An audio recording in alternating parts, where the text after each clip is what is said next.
کوئی ایسی پریشانی جو دور نہیں ہو رہی، کوئی ایسی مصیبت جو ختم ہونے کا نام ہی نہیں لیتی، یا کوئی ایسی خواہش جو کسی صورت پوری نہیں ہو رہی، اس سب کا حل ہے درود ابراہیمی میں۔ اور یہ کس طرح کرنا ہے؟ بہت ہی آسان طریقہ ہے، اور میں آج آپ کے ساتھ یہی بات شیئر کروں گی۔ السلام علیکم، میں حفظہ بخاری آپ کے ساتھ ہم خیال۔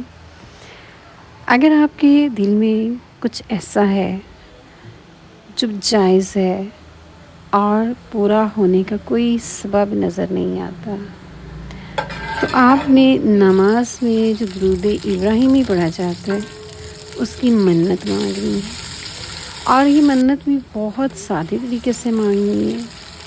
آسان حل ہے اس کا۔ آپ منت مان لیں کہ میں 1000 بار، 2000 بار، یا جتنا آپ کے لیے آسان ہو، میں یہ درود ابراہیمی پڑھوں گی، اور پڑھنے کے بعد اس کا جو ثواب ہے وہ توفتاً محبتاً عقیدتاً احتراماً بی بی فاطمہ الزہرا السلام اللہ علیہا سیدۃ النساء العالمین کے حضور ہدیہ کروں گی۔ اور آپ یقین کریں یہ کام کیسے ہوگا؟ یہ اللہ ہی اس کا مسبب الاسباب ہے، اور وہی آپ کا کام کرے گا۔ کچھ ایسے خواتین ہیں جو سالوں سے یہ کام کر رہی ہیں، انہوں نے اپنی زندگی کا حصہ بنایا ہو، اور ان کا کہنا ہے کہ جو مانگا، جو کہا وہ پورا ہو گیا۔